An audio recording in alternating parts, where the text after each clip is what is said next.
but I know it's... Good evening, everybody. Good evening, everybody, and welcome.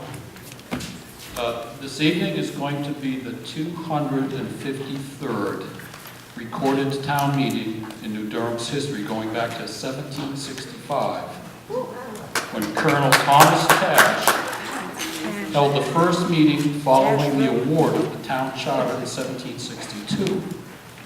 Some really interesting history here. My name's Rich Leonard. I live at 51 Miller Road, and it's my honor to be your moderator this evening.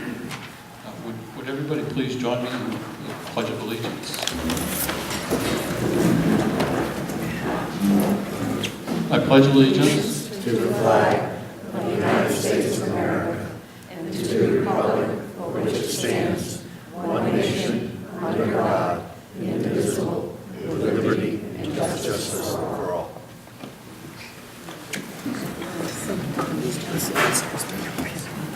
Okay, I'll now call the 203rd town meeting to order. And I would like to start making introductions, and I'm going to turn it over to the chairman of the select board, David Swenson, for the first round of introductions. As Rich said, my name is David Swenson. I chair the New Durham Board of Selectmen. It's been my pleasure to serve with the other two individuals that are sitting next to me, and I'll let them introduce themselves as we go down. Cecile Chase. I have been on the board for just a year. It has been enlightening, I can say, and enjoyable. Rod Doherty, and I've been sort of an interim selectman last March, and also found it fascinating and really rediscovered a terrific appreciation for the people who work for this town and for the people who live in this town. It's been an eye-opening experience. And I'm Scott Kidman, I'm the town administrator. Stephanie McKenzie. I'm the town clerk. Stephen Whitley, town council. Thank you. And next, I'd like to turn it over to Kathy Horowitz, and she can introduce the budget committee. Kathy Orlowitz, Chair for the Budget Committee. Terry Travis, Vice Chair of the Budget Committee. Ellen Phillips, Member. Mark Sullivan, member. Joan Swenson, Member. Dave Shigori, member. And the supervisors of the checklist, who, in the event of any close votes, will be giving me a hand here tonight. Sherry Cullimore. Pat Grant. Emily Laughlin. Thank you. And Scott Drummond, you want to stand up? The chair of the planning board. Chairman Scott Drummond, Chairman of the Planning Board. Thank you. I thought it might be good to perhaps review, just very brief form, very quickly, some of the selected items that the select board over the past year, 2017, have done. You'll see a lot of these also in the annual report, not all of them, plus some others that are not on this list, but I thought it might be good to go through. So these are divided into three different sections. One is, as you can see, taxpayer impact and fiscal responsibility. Second section, which we'll see shortly, is public safety related, and a third section is other general kinds of items. So just very quickly, tax rate reduction continued. Some of the largest tax rates we've had since we began in 2013 doing that management of tax rates, with an even lower rate in 2017 than it was in 2016. The select board voted some unassigned fund balance, $150,000, and so your tax rate for the town portion now only is lower than it was the prior year. And thanks to the select board and town employees and town department heads for managing their various departments and various areas of responsibility to allow us to be able to do that. Receipt of some SB 38 funds to approximately $96,000 will allow the town to do some previously unscheduled road projects, and the list was discussed during 2017. It's on the website and some of the minutes that you can see if you're looking for some detail on it. Expenditures are under budget for 2017 while maintaining full town services. This is a very, very critical point. And again, thanks to the department heads, to Scott Kinlan in terms of managing the overall process, and to all the department heads for managing their respective departments to allow us to do that. And settlement of all legal issues, which was carried over from prior years, was achieved in 2017. On the public safety and operational side, purchased a new ambulance with state-of-the-art features to improve service, and also enhanced cardiac monitoring and CPR systems. I think I saw Peter and Neil here, Peter Varney and Neil Burns. They were instrumental in working that process in terms of allowing us in the towns of New Durham and its citizens and its residents and visitors to have the state-of-the-art equipment. And I think they had an open house a couple of months ago, if I recall, in which they showed that off to all those that were interested. Very, very nice system. New legal and audit firms competitively sought and contracted during 2017. We have one of their representatives at the end of the table to help us on the deliberative session process here. Full staffing for police, public works, town hall, and fire. Very important part here. And completion of a new master plan, which planning board, kudos to the planning board, Scott and his planning board, that the town has done, and we will use this document, have already used it, and I appreciate Terry and the CIP process, and those members are on the CIP to, in all cases when they began the capital improvement program, to always refer to the new to the new master plan in terms of trying to justify what they were asking for in their capital. So I look for that process to continue not only with capital improvement plan, but also with all town departments, board of selectmen, etc. So, on the other side, and very quickly, this is a very, very important part, the first part. Town of Durham was instrumental in creating a collaborative effort with the town of Alton to address water quality, specifically cyanobacteria in the Marion River, the Marion River watershed, and other public waters in New Durham, and Alton water bodies. I've had the pleasure of creating several collaborative endeavors. They're not easy. They require continual work. Fred Quimby is the town of New Durham's at the chair of that collaborative effort. He's done an exceptional job so far, and we look forward to continued effort on that as we walk through that problematic issue on water quality. New policy, the sales tax to your property. You can see the list of some of the things that we've done. I'm not going to read all those, but you can see that. You'll also see that in the annual report. And we moved the Capital Improvement Plan Committee to 2-year appointments, ensuring better continuity, and moved their work to a pre-budget schedule to assure more timely consideration of some of their recommendations. So, again, very briefly, you'll see a lot of those in the annual report. You'll see more than what's listed there, but I think you can see some of the work that the select board and others in the town have done. Switching hats a little bit here, looking at 2 of the recognitions that New Durham did during 2017.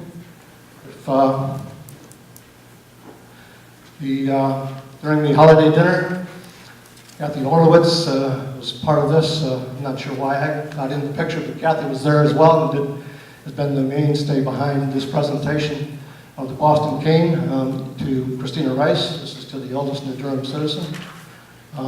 It was my pleasure with Kathy to award that during that holiday dinner.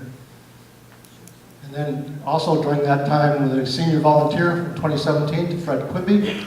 Again, I already mentioned some of the work that he's done relative to the cyanobacteria mitigation steering committee. Very deserved award for him on his volunteer work for the town. Okay, now I'd like to review the moderator rules for this evening. First, the moderator will not follow Robert's rules. The moderator will use the following general rules of procedure, whose main purpose is to keep the meeting moving along with respect, courtesy, and common sense. Next, by majority vote, the voters can overrule any decision the moderator makes and any rule that the moderator establishes. A voter can raise such a request as a point of order. Warrant articles are presented by the Board of Selectmen, the Planning Board, and by petition from citizens. However, we don't have any citizen petitions this evening. Warrant Article 1, relative to town officers for the ensuing year, and warrant Articles 2 through 6 will go directly to the ballot. These are warrant articles by the Planning Board. And they will not be amended by the voters at this deliberative session. If anybody wants to discuss any of those particular warrant articles, Scott Drumney is here. I think he would stay after the meeting and take on any questions or any discussion. Each warrant article is taken in order as they appear on the warrant and will be acted on as follows. After a warrant article is read, a motion must be made. Actually, we're going to skip over that. We've talked about that. After the warrant article is read, we will go right to discussion. The presenter of the warrant article is going to be allowed about 10 minutes to discuss the article. Debate will then be encouraged from the voters. To speak, you must go to the microphone. Be careful of the cords on the floor. You must be recognized by the moderator and state your name and your address, and you will have a 3-minute limitation. I'm not going to hold you to exactly 3 minutes, but if you go over too much, I'll let you know. Each speaker may only speak once until everyone else has had their turn. Non-voters of the town of New Durham may not speak at the meeting without the permission of the voters, except the moderator will allow non-resident town officials and consultant experts who are here to provide information about an article to speak. Warrant articles may be amended from the floor. However, any amendment must be in written form and presented to the moderator, who will then read the amendment. Amendments must be made by motion and require a second to be considered. Amendments, if carried, will be placed on the ballot in lieu of the original warrant article. If the amendment is not carried, the original warrant article will be on the ballot. At the conclusion of the above procedures, the meeting will move to the next warrant article. Only one amendment will be allowed at any one time. Motions to move the question will limit debate and will require a 2/3 vote. Amendments to amendments and negative amendments are not allowed. Amendments to financial amounts must be stated in dollar amounts to be accepted. Voter cards will be raised by voters when voting on amendments. Everybody should have one when they checked in. If, in the opinion of the moderator, the results are inconclusive, the cards will be counted by the assistants to the moderator. Warrant articles do not require a motion to be passed on to the voters. They're automatically presented as written or amended by the voters present tonight, and they'll be passed on to the March 13th, 2018 ballot session of the town meeting process. I would like to note that the voters can make motions to restrict reconsideration of any article. RSA 40:10 permits the meeting to restrict reconsideration of any prior vote and require that any motion to reconsider an article that has been restricted shall result in the actual reconsideration taking place at an adjourned session of the meeting held 7 days later.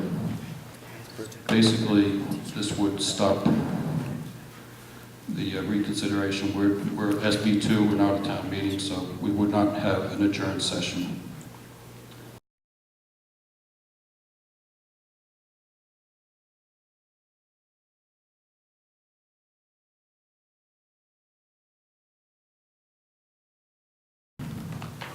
Article 1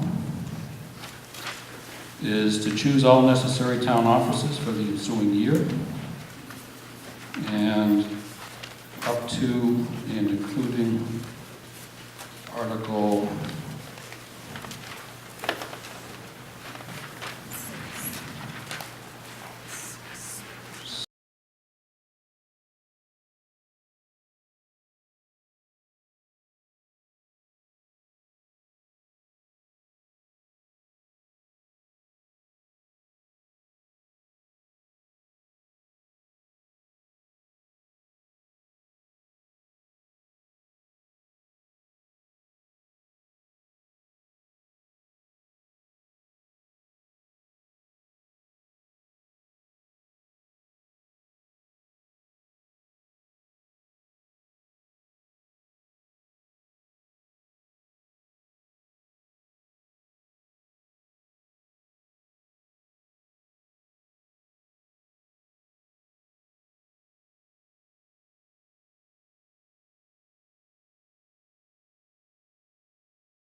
the planning board articles. We, as I said earlier, we will not be addressing these. If anybody wants to talk to Scott Drumney after the meeting, he will be here.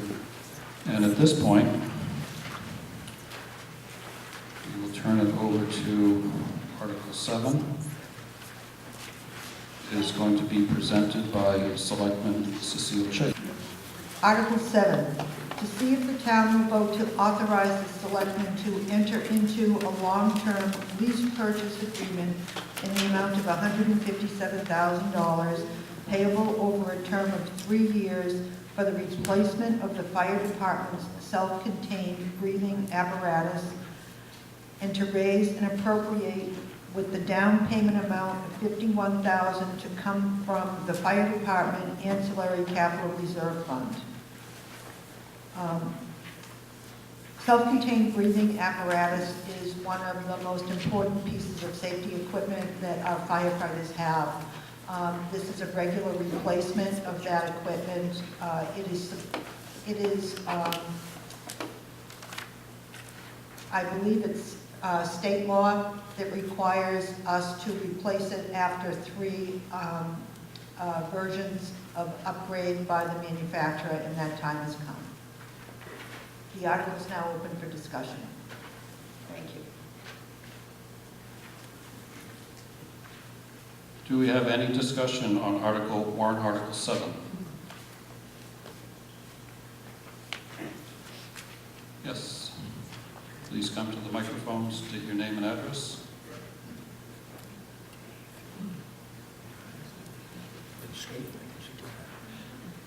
It's going to be a slow process. All right, the 157,000, I assume, is the total blow, right? Now, is there a plan afoot to spread that out over time? So, in other words, we don't get hit 157,000 every year, or every 3 years, but rather 50,000 a year. Is that possible to, you know, like we do the budget committee, you know, 3-year, 2-year, 1 year, until we get them a 3-year rotation? Yeah, they won't, normally, we got caught short this year, we planned to replace it in 2020, but because there was so many changes in the code that handed out, that our units that we have now won't qualify. We can't even get them converted over. So normally, we have a capital account for that, it was going to mature in 2020, and we got caught short early, so that's why we went into the lease purchase, is because that was the same way to fund it without having impact of a full amount of 150,000. Okay, so I guess maybe the question is, within the lease purchase agreement, is there a provision to stratify the load? Let's say you got 21 items of equipment, you know, that can be replaced on a, like, you know, 7 items every year. No, and I'll tell you why, because in 7 years, there'll be code changes that would change the air pack's operational features. We keep every air pack in the department the same age and model for operation, because we have to have 3 different training sessions for 3 different. Okay, so the deal is then, I guess, that with the down payment of 51,000, we're going to get the equipment we need, and that stuff will be kept up to date through the term of the lease. That's correct. Whatever the requirement is. Yes. For all the units. Yeah, but the updating, the testing and maintenance will still be on the taxpayer, will be on us, but it's minuscule. We never had a lot of issues with that. Key, Dave, just quickly, is this is a 3-year lease that's being proposed, so that while there's no tax impact for the first year, it's required to go on the warrant article because it's a multi-year commitment. So the first year will come on the CRFs. Future years, that is the second and third year, you will see operating increase on that line item for that additional lease of roughly 50,000 a year. So we're going to kill the CRF at some point? That has not been decided. The CRF is actually for ancillary equipment, so it's more than just SCBA's. So it's my recommendation will probably not do that, but I think the select board and the voters will have to decide in future years how to handle that. The other item is that the equipment will not be scheduled to be replaced every 3 years. We entered into a 3-year lease because we thought that was the most advantageous product for us to choose, save on interest with a shorter lease. However, we expect an 8 to 10 year replacement schedule for that equipment. Isn't that right, Chief? Yes. Anticipate 10 years, because 10 years, because it's personal protective equipment, it has to be recycled in 10 years.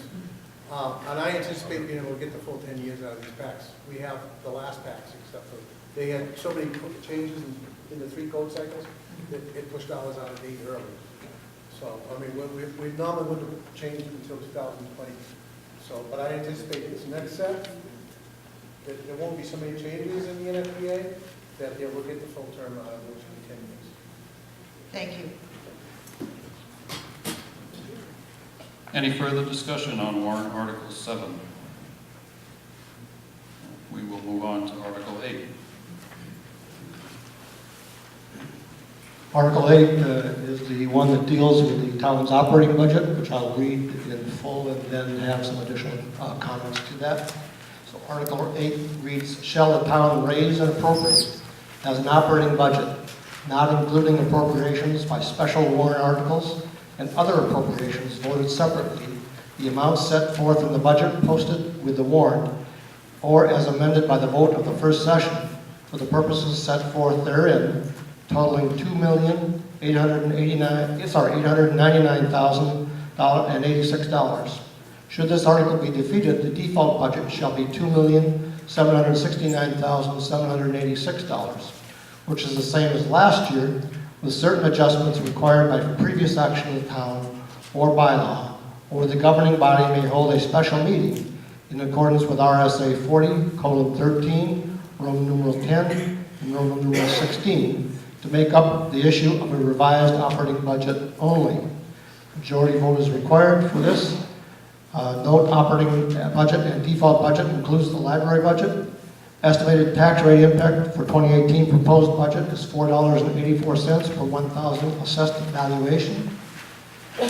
The estimated tax rate of 2018 for the default budget is $4.52 per $1,000 assessed valuation.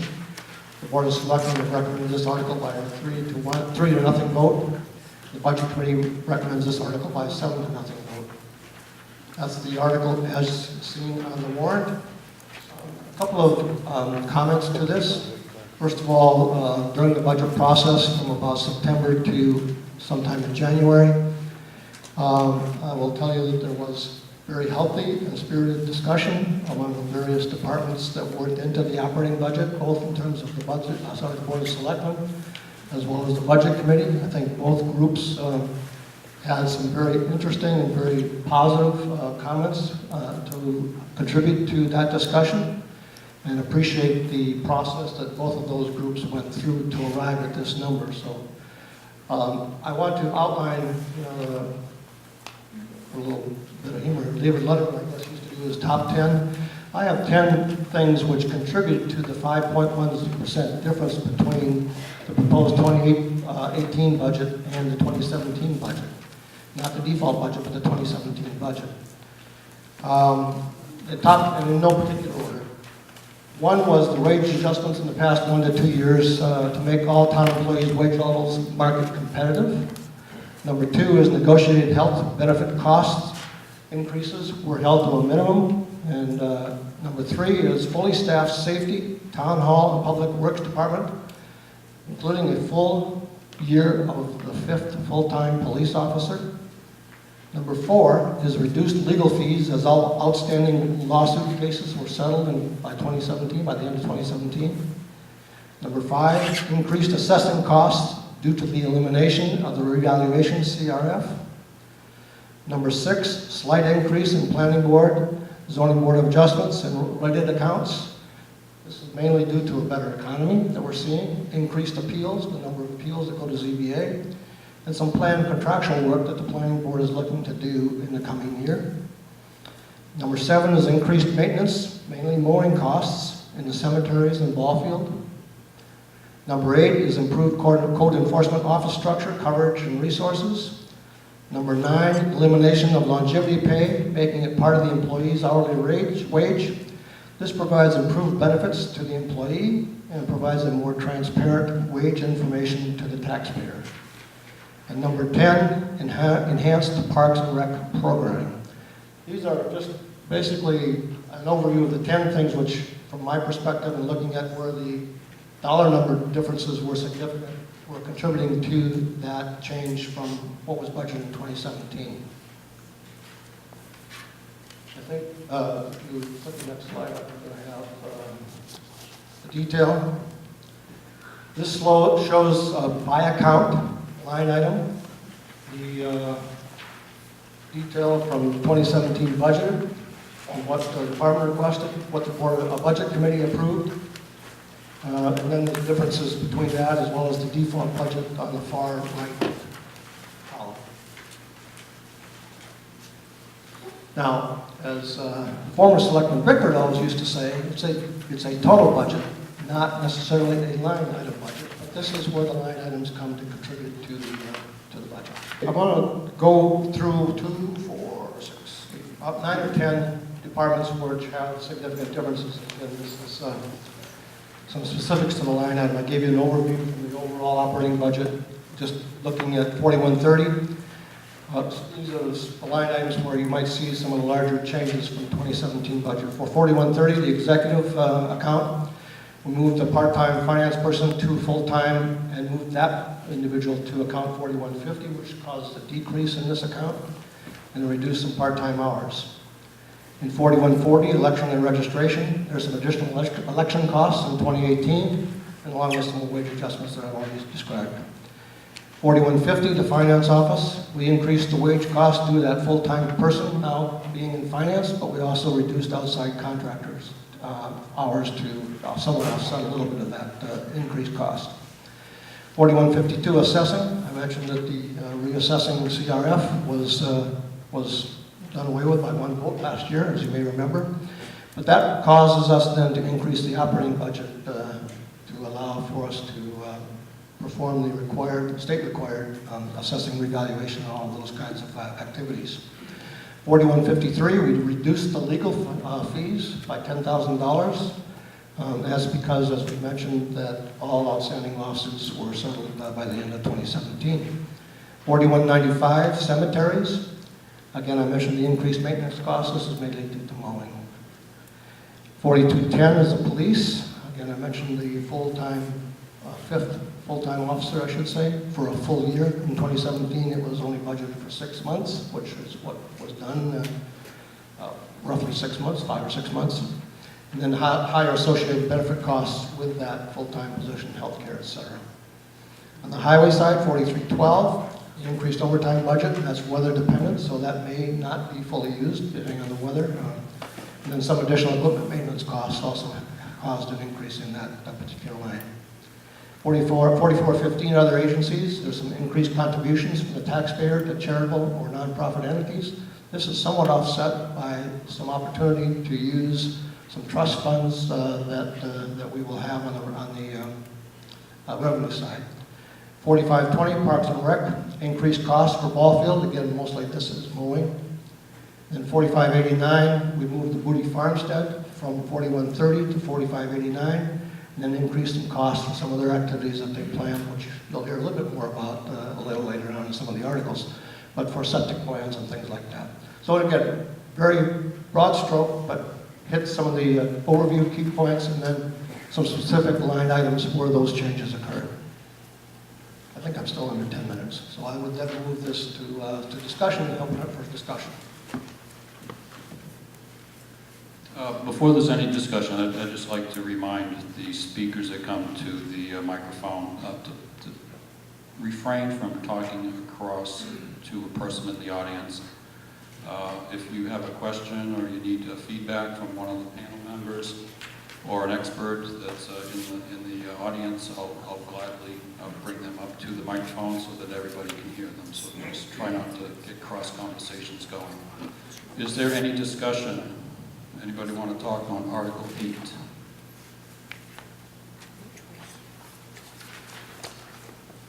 Who's first? Mr. Bickford?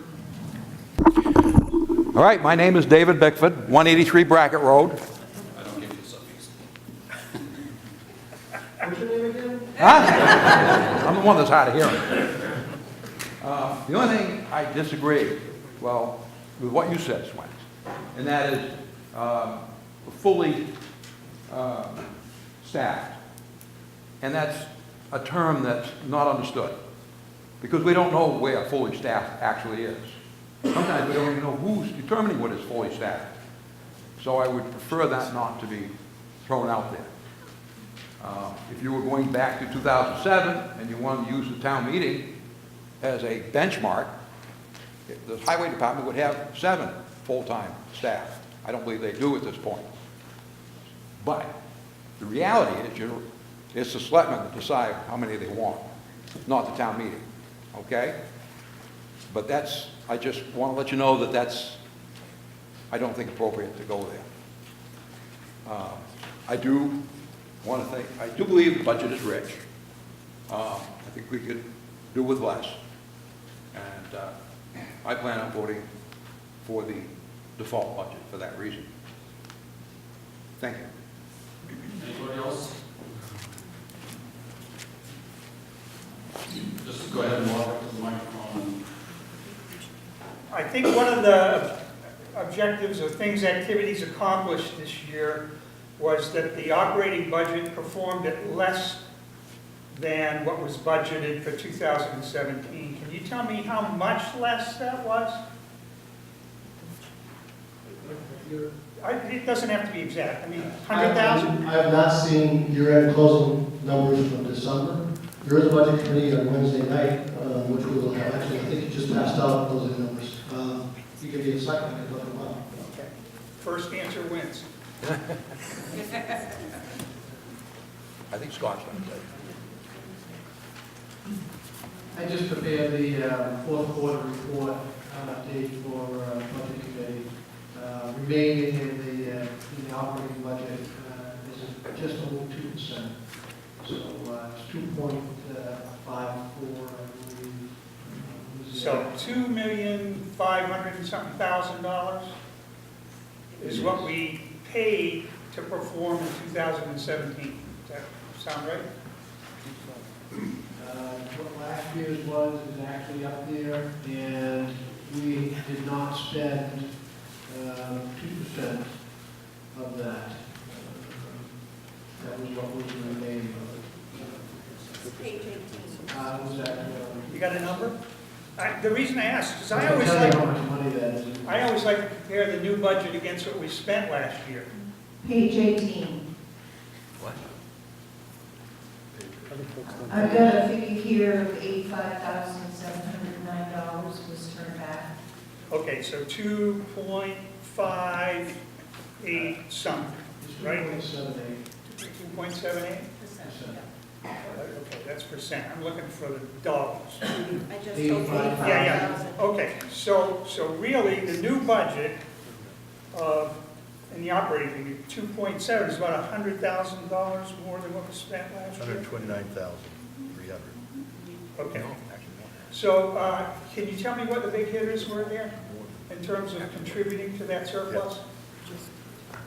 As far as monies that were actually turned back in that, legal fees was a big hitter as far as monies being turned back, 56.41%.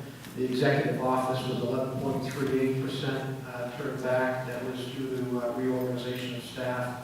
Some of that's offset. Planning board, when I say 64% on the planning board, understanding that the budget is only about $2,000. And then for the other big items that were returned, I mean, once again, health officer. But as Okay, far so as- it wasn't the big departments. No, actually, highway, solid waste, fully expended. Police department had remaining in their budget at the end. Police was 0.96%. All right. Fire was 2.0. The reason I bring that up, just as an observation, and being on the budget committee in the past, is, if you had a big department that turned in a lot of money, then it's time to cut the big department. right? Because they're not spending, and they got the service out there. But if it's a case where the big departments are really targeted well and spent well and are close to zero, then you really kind of got the magic mystery solved. So I guess I'm in favor of it. You know, I appreciate your comments, but just as a response from a for-profit perspective, which I really think the town is thinking a little bit in terms of this, and the taxpayers is thinking in terms of this. I would differ with you that if a department turns back larger numbers, then we have to cut back the department. Because what really, the mentality happens is the department then says, okay, I want to spend everything whether I need it or not at the end of the year, and that's just not what you want to encourage either. So, from a for-profit perspective, I differ with you, but I also understand your point. I appreciate your Depends on comments. the underlying cost. Exactly.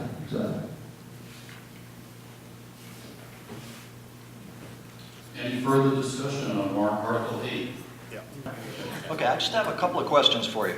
I'm sorry. I'm Jeff Allard. I live on 363 South Shore Road.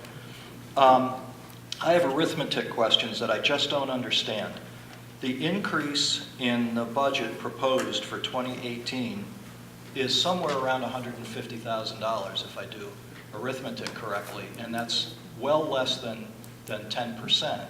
But the tax increase that I'm seeing, if I'm reading that correctly, is $484 per thousand, which is up around 20%, right? Why do we need a 20% increase in taxes to pay for a budget increase that's less than 10%? I'm just trying to make that make sense. Yeah, there's a couple things that go into that. Again, I haven't done the calculations that you just described, but I'd be happy to do that just to confirm here. But perhaps the biggest factor looking at that is that valuations change year to year for the base of the tax rate setting. As an example, the Durham, again, ballpark number, don't quote exact, but ballpark, 3 or 4 years ago, it had a valuation of $40 million. Currently, it's a valuation of 410 or 11. So you could have a $10,000 budget of $430 million versus a $10,000 budget on $410 million. You get vastly different tax rate for the same amount of expense. So you've got to look at a combination of the tax rate, the tax valuation, assessed valuation versus the budget, et cetera. Again, I'll go back and look at some of the detail from that particular detail. Because I'm under, my recollection is our tax rate is around $22 a thousand. Is that still correct? That's the total for including school and all that. The town part, actually, that was the time to use my guess. The town part is for this coming, what we just said is $5.02. That's fine. Falling into a trap that I've fallen into in the past. Okay. It's the Help me. wording, I actually have an issue with the way it's worded on here. The thing, it says tax impact 480, whatever the number is. 484, right. That implies, and you're interpreting it, understandably, as an increase over the prior year. What it really is it's saying the tax, I may use the words wrong, forgive me, but the tax rate for next year is going to be 484 per thousand. That's not a level of increase. That's not a level of impact. Ah, okay. That makes a huge difference. What is the level of increase in taxes? Because that's what would be meaningful. Here, this slide shows the town tax rate going back to 2004 versus the school tax rate going back to 2004. You see a little difference in philosophy here? So when you look at total tax rate, $22, $23, the town tax rate since 2013, since I came in 2013, Terry Jarvis was on the select board then too, we've gone down since then, including this past year with this select board. School rate, we're not so lucky. Continues to go up. Okay, I just suggest that you somehow clarify that to the voters so we actually know what is the actual increase or decrease in taxes associated with these budgets. That's what would be meaningful to me. 484 of the budget, well, I don't know, what did you spend last year? That doesn't tell me much. The other question that I just have for you, and I will shut up and sit down. There was a letter to the editor in the newspaper this week, and it claimed that there is a allocation of $50,000 for a new police cruiser in the budget. And I wanted to ask, I looked in the articles and I looked on the budget on the town webpage. I can't find where that's included. Is that included? I'm not positive it is. Is that included in a new budget? And is it in Article 8 or in some other article where I couldn't find it? That one, first of all, there's not any more articles, anything for $50,000 for police cruiser. Having said that, that does not mean there will not be a new police cruiser purchased, because you'll see in the warrant articles, and we'll talk about this later, for new monies that are going into the CRF. You will see, I think it's $12,500, if I recall, for the police cruiser going into the CRF. You will also see, but it's not required to be on the warrant article, but that as we walk through next year, we may vote on a new police cruiser, but that money would come from CRF, which has already been funded from prior tax dollars. Okay, just to be clear, that came before the planning board as part of the CIP, which planning board reviews. Right. And the planning board voted to delete that from the budget. We felt that that was not a good I expenditure. think the planning board voted to reduce the amount. I don't know if it voted to delete. Was it fully deleted? To delete the expenditure Yeah. of the $50,000 for a new police, not necessarily the CRF Right. item, but the expenditure of the $50,000 for the new police. Just to clarify, the select board is the one that has, Okay. yeah, I recall them reducing it, but the select board has the authorization to spend the CRF. Planning board does not. And certainly would listen to inputs from planning board and others as well. Okay, thank you. Now, I'll go to one more point to your question. Sure. This shows the tax rate, again, going back to 2004 to 2017, just at the end of December 2017. And it shows the town rates, the school rates, the New Hampshire state education rate, and then the county, Stratford County rates. And again, look at the relationships in those, the size of the color bars. You'll see a definite widening of the school bars, state education, Stratford County rate, and town. Town was down, of course, we're going to show that. The rest of them stayed fairly level, all the fundamentals that you're at. So, No, that's heartening. It was when I added all this up and I saw $6.11, and I thought that was on top of our $22 a thousand, which I found rather alarming. But I'm glad to be wrong. Mr. Allen, I have one comment to make about the police vehicle. Yes. That went before the planning board. Yes. I believe that was a request for a fifth police vehicle. That's correct. This funding is not for a fifth vehicle. This is a regular replacement of one of the current vehicles. Okay, good. Then I misunderstood that too. Okay, thank you. Anybody else? I'm Greg Anthony's 103 Meterboro Road. My concern is when I was a selectman and when I ran as a selectman, what I heard from residents, the majority of residents, was that they felt the tax rate of New Durham was high and they wanted it decreased. And after talking with quite a few people, both the elderly who are on fixed incomes and younger people who have children, those were the people that told me, we don't want an increase of taxes. We cannot afford it.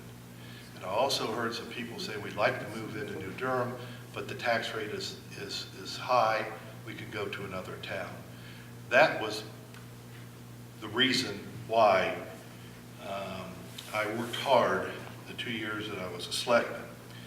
In 2015 to 2016, the three of us, Selectman Swenson, Selectman Bitford, and myself, we decreased the taxes by $90,000. This is the operating budget I'm speaking of.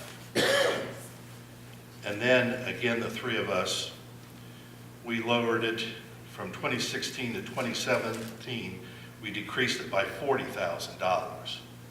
Now, during those 2 years, we did a wage study, and we made sure that our employees were going to get raises and continually get raises, and we could keep the tax rate low and possibly decrease it.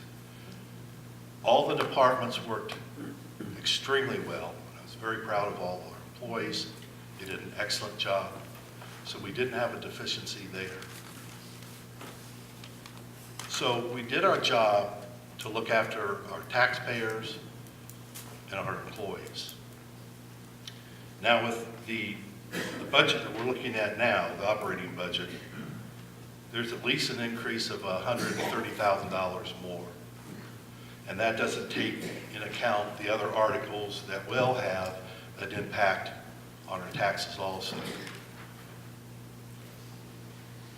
All I'm asking is we've got to be careful with how we spend the money and these increases, because it does hurt a lot of residents on these increases. So we're going to have money coming back from this year, what I heard tonight, in the next year. We'll have a surplus. So I think we should look at the default budget for this year, see what we can do. And if we do have to have increases, which I don't believe we did, the way I looked at it is we'd have another 2 or 3 years with reducing the amount of decrease each year.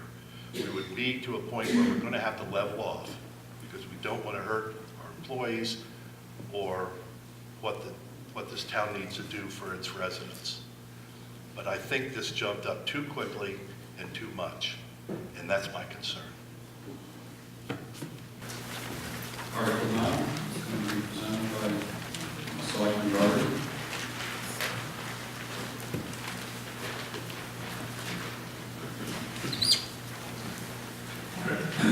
Article 9 is see if the town will vote to raise and appropriate the sum of $381,700 for the purposes of a road program, with $114,700 to come from highway block grant aid and $209,000 to come from taxation, and the remainder of the $58,000 to come from the road construction capital reserve fund, which already will be quiet.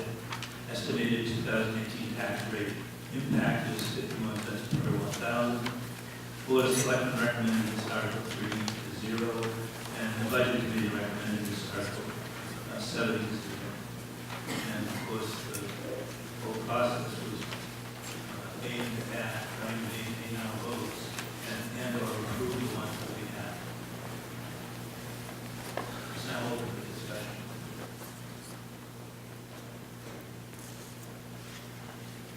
Any questions, comments, discussion at all on Article 9?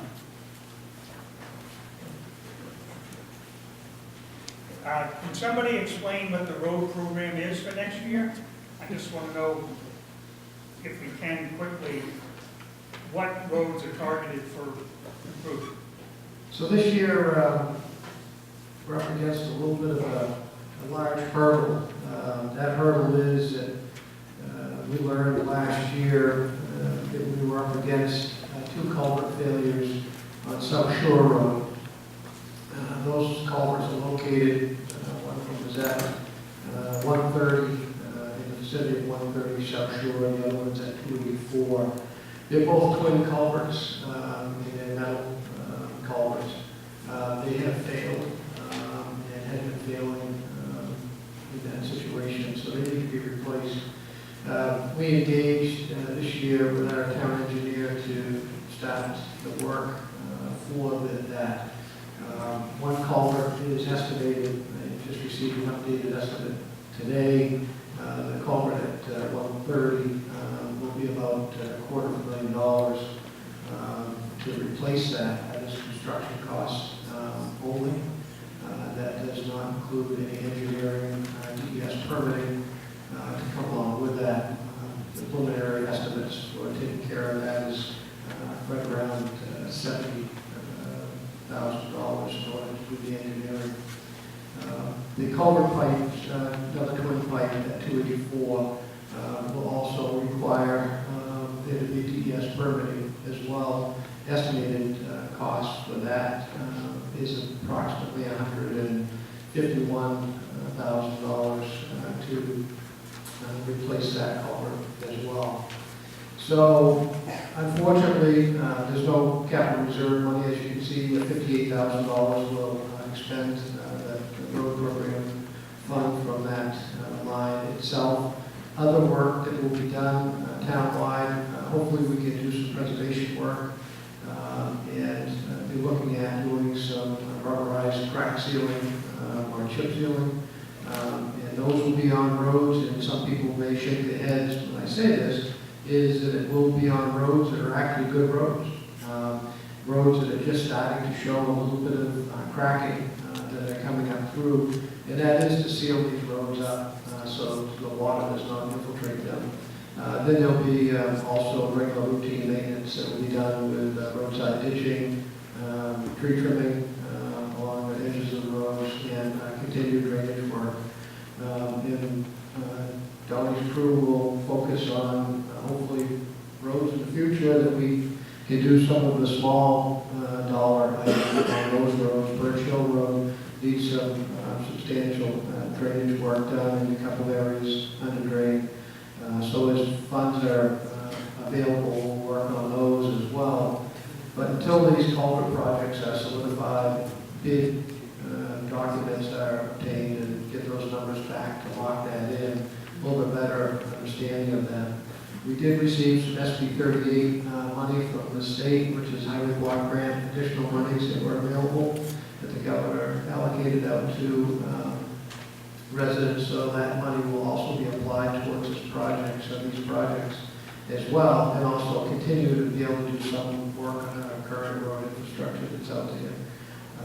But there's, a fair amount of work to be done, and we hope to have a full, we were a participating community in Stratford County through the Stratford County Regional Planning Commission for a road surface management study and program through the University of New Hampshire.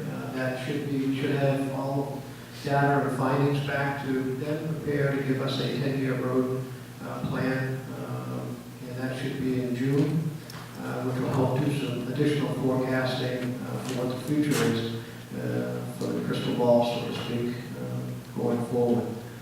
Any other comments? How many miles of asphalt paving are we going to get this coming year?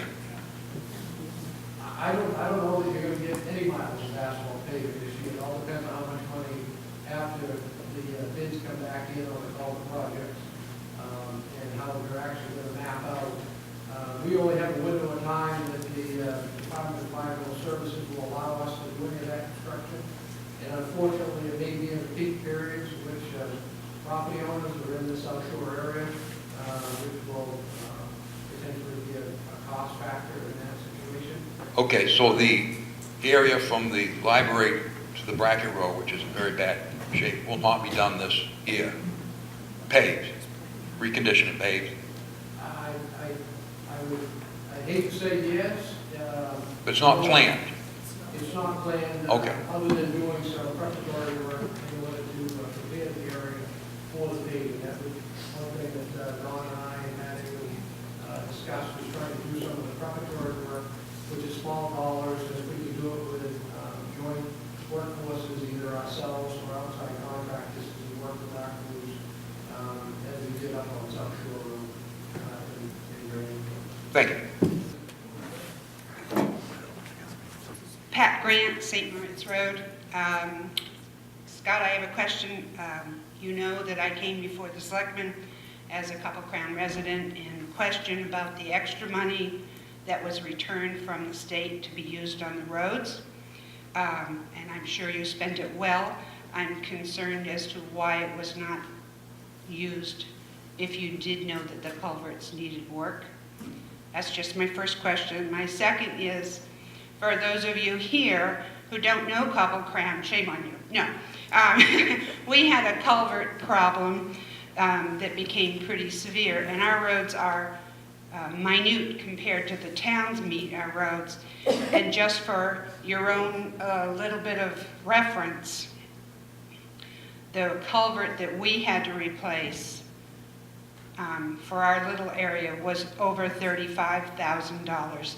So if you've got major roads like you have here in New Durham, that need repair.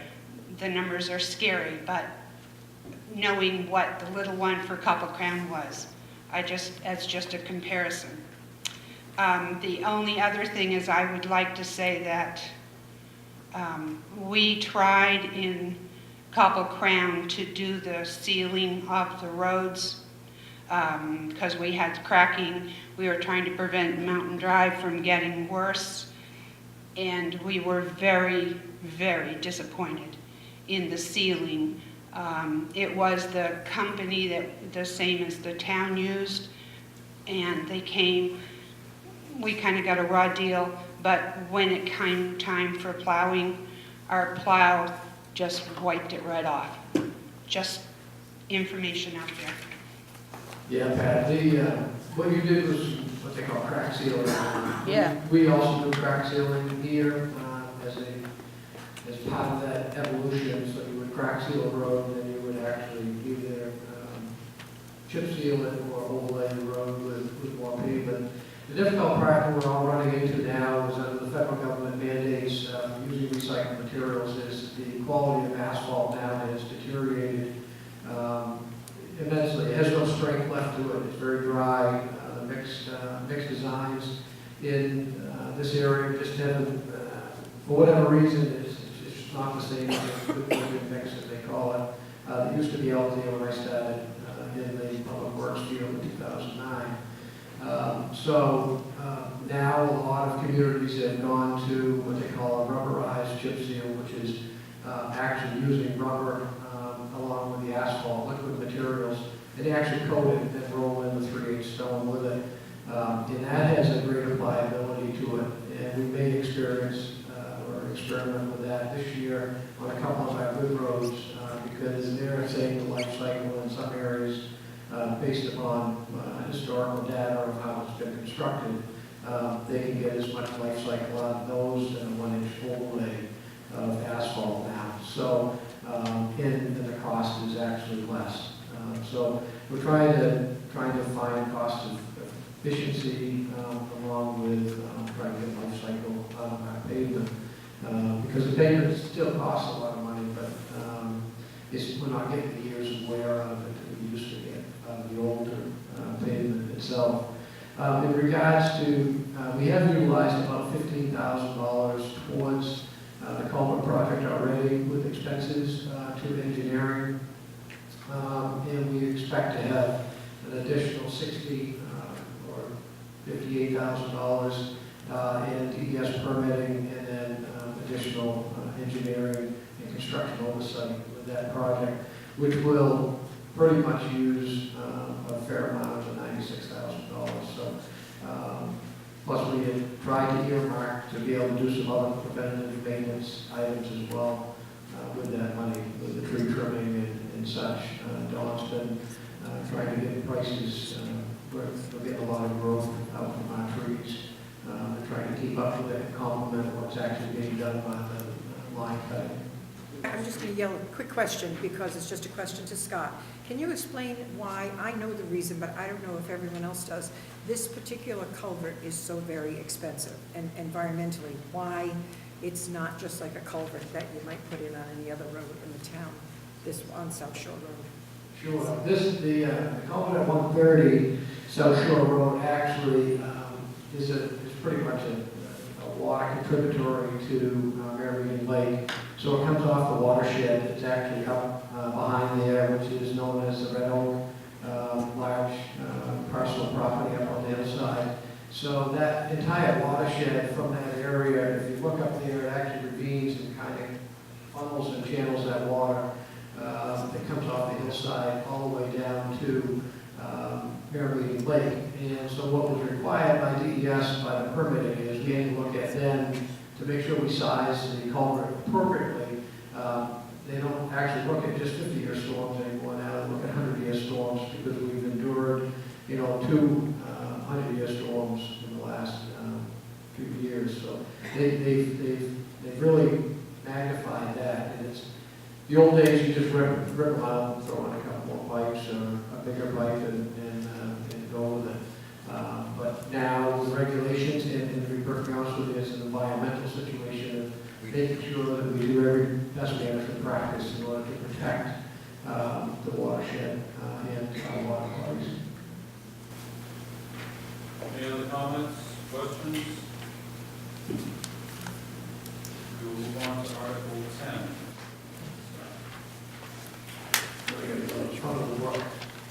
So I've been asked to read Article number 10, and so Article number 10 is to see if the town will vote to adopt RSA 41:14-A to allow the selectmen by majority vote to acquire or sell land, buildings, or both, provided, however, that they shall first submit any such proposed acquisition or sale to the planning board and to the Conservation Commission for review and recommendation by those bodies. This article will remain in effect until rescinded by a majority vote.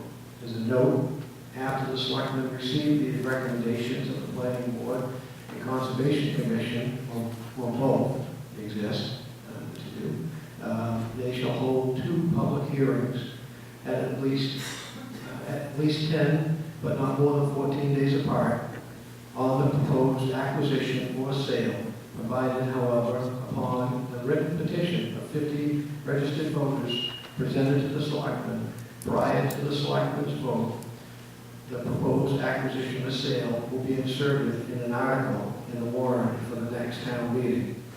As the majority vote required, the Board of Selectmen recommends the article 3-0. A lot of communities adopt this type of an article to allow for some flexibility during the year. And also, a lot of folks don't know what the safety nets that are in place, such as the review by planning and the review by the Conservation Commission, and then subsequent public hearing process as well. And that all there is needed in order to bring this to the legislative body is 50 registered voters.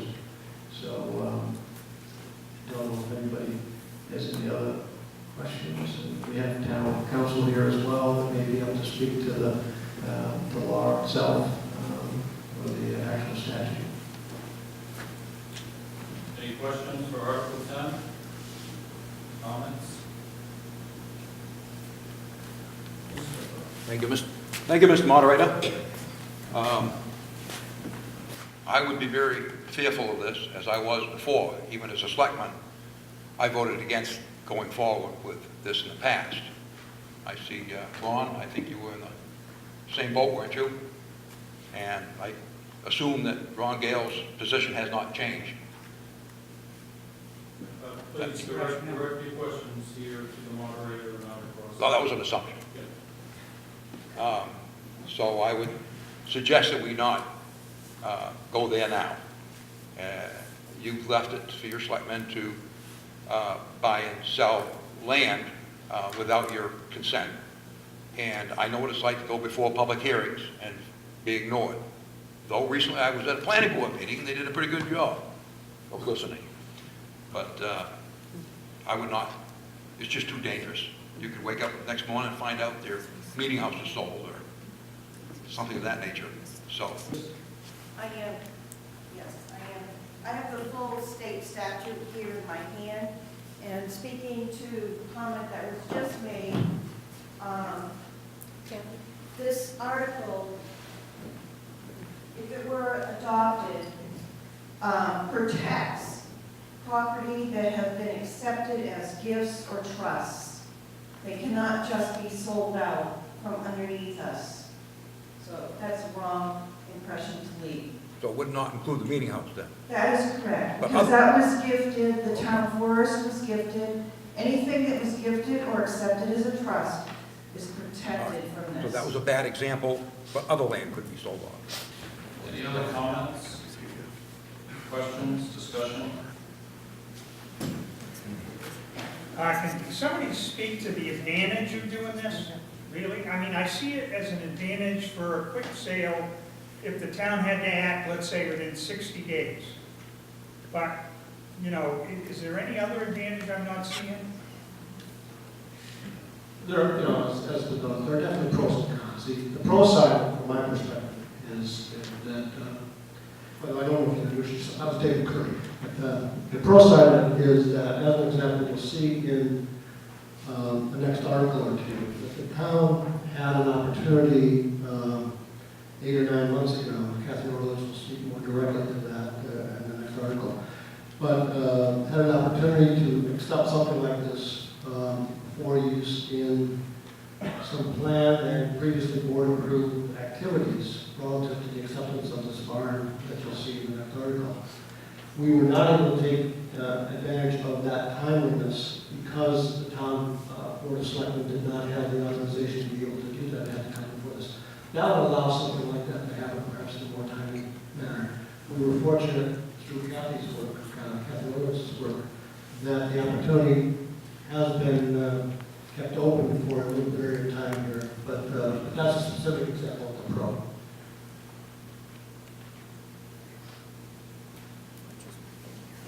Anybody else? Pat Grant, 3 St. Moritz Road. I just have a question. If you select people would like to do this, it says that it has to go before the planning board and somebody else first. Am I understanding that? So is that not a check and balance so that the select people can't make a decision without somebody else saying yay or nay? I don't think that the veto power is there in that provision, but the inputs definitely are required as well as 2 public hearings. Well, you're certainly going to listen to the board when they say, this is not a good idea. You're not going to turn around and say, too bad. I mean, but isn't that why we have these boards, to help you make those kinds of decisions? I'm not saying that could not happen, but yes, it would be certainly prudent to listen to input regardless of. Well, just see how long you stick around as selectman if you do those kinds of things. That's right. You're right. Thank you very much. I always have to make something fun. Please just walk up to the microphone and introduce yourself. Ron Gale, 54 Jenkins Road, same one that Mr. Bickford referred to, and a former selectman. I am conflicted on this issue. I have not supported it in the past, and while I don't think we can question the wisdom of our present Board of Selectmen here, I am just a little bit concerned about the overzealous application of this capability by a less qualified Board of Selectmen in the future, for instance. I happen to be chair of the Conservation Commission at this point in time, that august body that it will be tasked with reviewing any such acquisition or sale, but I don't think we can really count on the board absorbing and absolutely going along with any recommendations that either the Conservation Commission or the Planning Board may offer. So I guess in summary, I'm still going to weigh on the conservative side and say that this is not an appropriate approach to take. Certainly leave it up to the voters. I would not question or would not wish to amend the article by any stretch of the imagination, but I believe that there is some opportunity for abuse at some point in the future. Just 2 things on it, and I appreciate your inputs. I've noted one example of control. There is another one I'm aware of, which, because of this current status, I would not be able to make public. But there's another one the board could act on, which, if it required in the current situation, would delay perhaps unduly longer than might be open for that opportunity.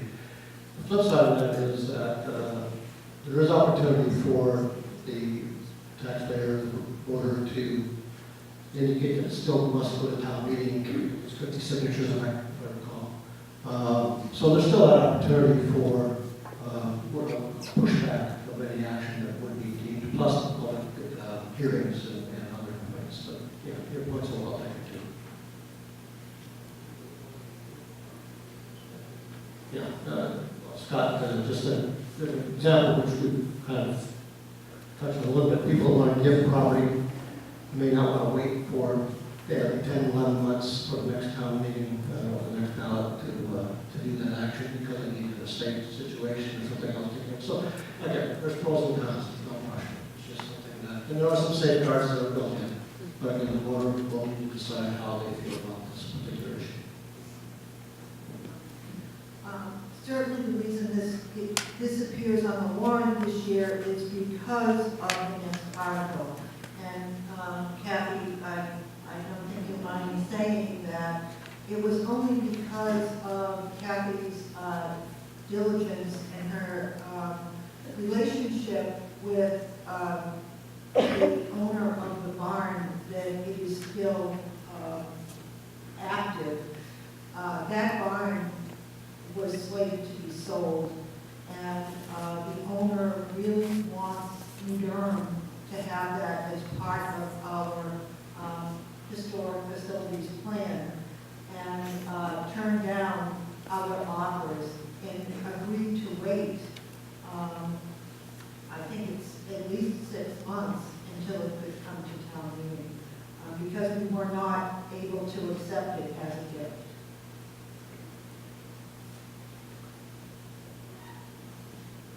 Any further discussion on Article 10?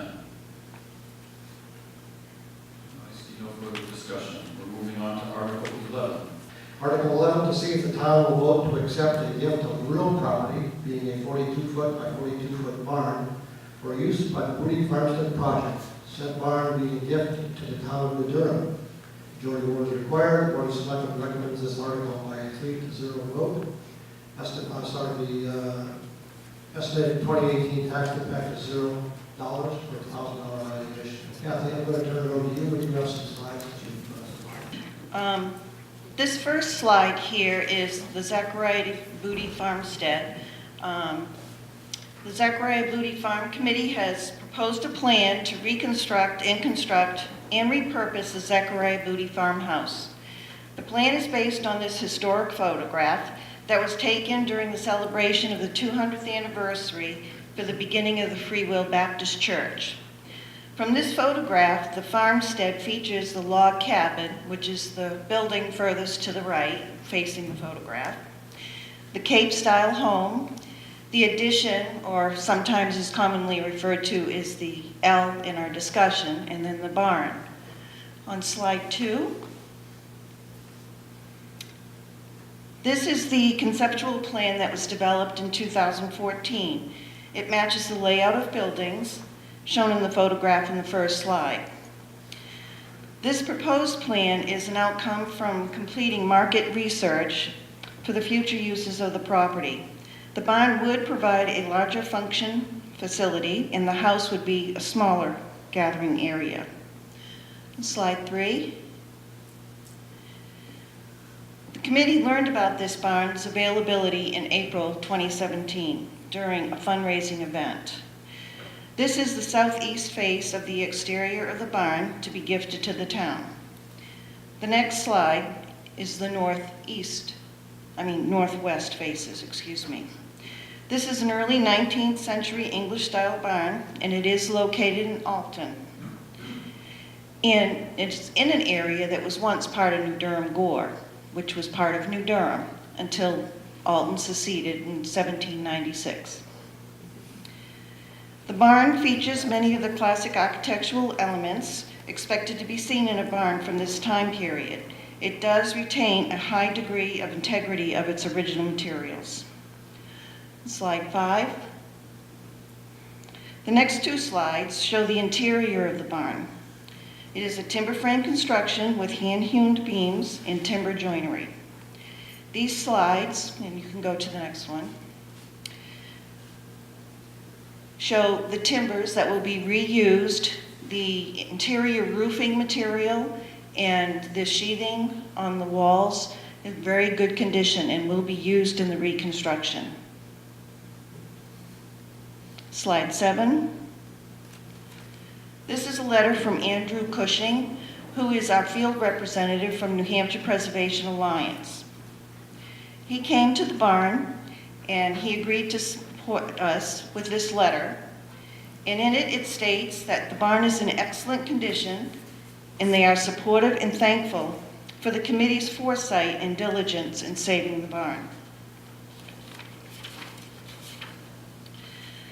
Since April, there's been much effort and work going on to bring this project to fruition.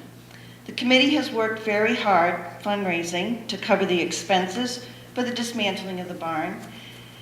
As of this writing, the committee needs to raise only another $1,557 to meet our goal to cover the cost to bring the barn to New Durham.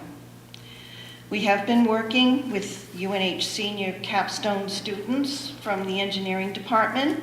A group of young men are developing site plans, which will be used when meeting with local regulatory boards. They are also developing detailed conceptual plans and will be producing a 3D model of our project that we can use when we meet prospective donors and supporters. A young lady from the same department approached us asking if the Booty Farmstead project could be used as her independent study project to do some research. And I'm pleased to say that that project is complete, and what an outstanding presentation she has made.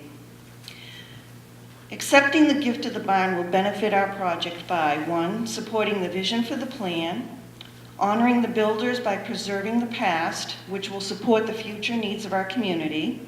It will provide a space for larger functions and gatherings, reduces the cost for purchasing new materials and the cost associated with the new construction of new timber frame building. New construction will not have the look and feel of a barn constructed during the colonial time period. The barn can be reconstructed and used, and this would provide opportunity to generate revenue.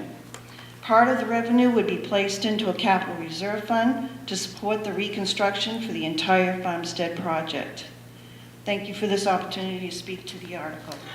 The committee is asking for your support to accept the gift of the barn. Thank you. Any questions, discussion?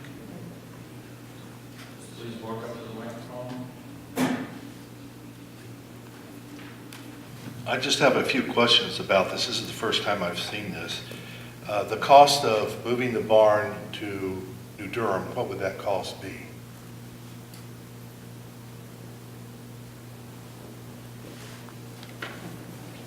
$20,000. And you have 19 of it, you say, so you need just another 1,000. We need $1,557 and we've reached that $20,000 goal. Okay. We do have a couple of additional fundraising opportunities planned scheduled over the next couple of months. Yeah, may have to help you. The second thing is there a time limit that you're going to take the barn apart, I'm assuming, and then reassemble it on a location, or are you going to store it until that location is, and the foundation is set for it? It will be going into storage as trailers, secured property. Okay. And then we will be Site. reorganizing, raising money, getting the foundation in. The plans that the capstone students are working on are going to help us develop budget costs. Okay, and that, once you get the site plan, then you'll move it from the storage to that point. And there's no cost of storage, is it like the Booty House now, you're storing it in a safe location? At this point, there will be no cost to the town. Okay, and then rebuilding it, there'll be a cost to that, correct? Yes. And bringing up to code and so forth. Do you know how much that cost is?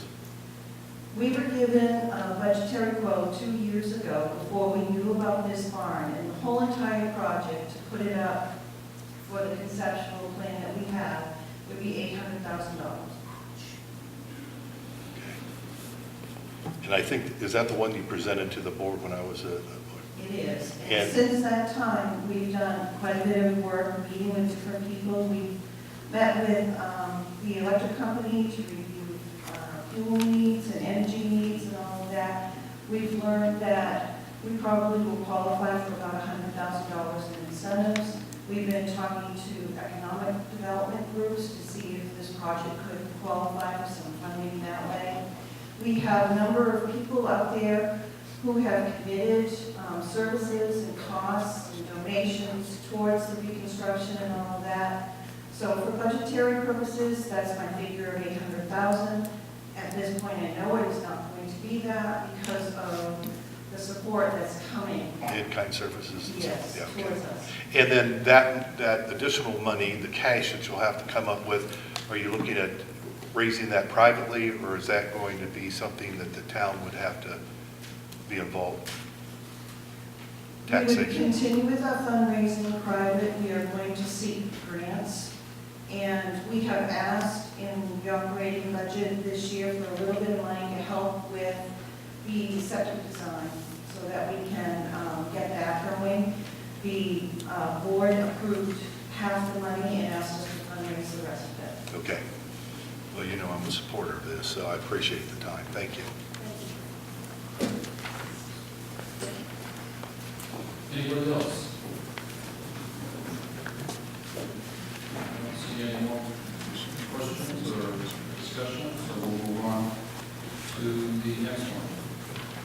Article 12, see if the town will vote to establish a Booty Farmstead Project Capital Reserve Fund under the provisions of RSA 35:1 for the design and construction of the Zachariah Booty Farmstead Project, and to raise and appropriate the sum of $1,000 to be deposited into that fund. Further, to name the Board of Selectmen as agents to expend from said fund. Majority vote required. Estimated 2018 tax rate impact is 0.002 per 1,000 assessed valuation. The Board of Selectmen recommends this article by a 3-0 vote, and the Budget Committee recommends this article by a 6-0 vote. Discussion, questions? I do not see any discussion or questions from the voters. We will now move on to Article 13. Okay. Article 13 reads as follows. To see if the town will establish a Town of Durham Dam Maintenance Expenditure Trust Fund per RSA 31:19-A for the maintenance of the town's dams, and to raise and appropriate the sum of $35,000 to be deposited in that fund, with this amount to come from taxation. Further, to name the Board of Selectmen as agents to expend from said fund. Majority vote is required. Estimated 2018 tax rate impact is 8 cents per $1,000 assessed valuation. Board of Selectmen recommends this article by a 3-0 vote. Budget Committee recommends this article by a 7-0 vote. Just very quickly, the article is relatively self-explanatory, but the town has 2 dams, which has, I think several years ago, one had to have some rather emergency type funds put on it. I think I see Ron, he'll quickly shake his head. The idea here is to try to get ahead of the game to make sure that we can maintain these dams appropriately before anything from an emergency point of view happens. So that's the whole purpose for this one. Anybody for discussion, questions on Article 13? I see none, so we will move on to Article 14. Okay, Article 14 is a little longer from the point of view of reading, but I'm going to be doing it in full because I think it's important to see all the numbers that are there. Article 14, to see if the town will vote to raise and appropriate the sum of $233,000 to be placed in previously established capital reserve funds as follows, with said funds to come from taxation. I am going to read the table. I will not read the established. You can read that on the screen. It is part of the warrant article, but I will read the account and the amount to save some time. The account, starting with highway equipment, the amount of $20,000. Highway trucks, in the amount of $35,000. Library facilities, in the amount of $2,500. Vehicle equipment maintenance, in the amount of $10,000. Milfoil, in the amount of $5,000.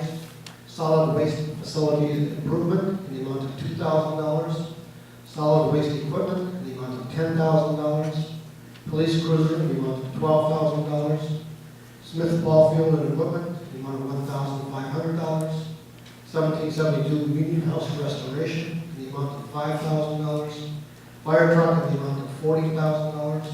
Public safety facility, the improvements, the amount of $5,000.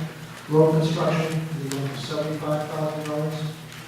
Fire department auxiliary equipment, the amount of $10,000, for a total of $233,000. Majority of votes required. Estimated 2018 tax rate impact is 57 cents per $1,000 assessment valuation. The Board of Selectmen recommends this article by a 3-0 vote. The Budget Committee recommends this article by a 7-0 vote. So quickly, a couple of comments, and then we'll open up for discussion.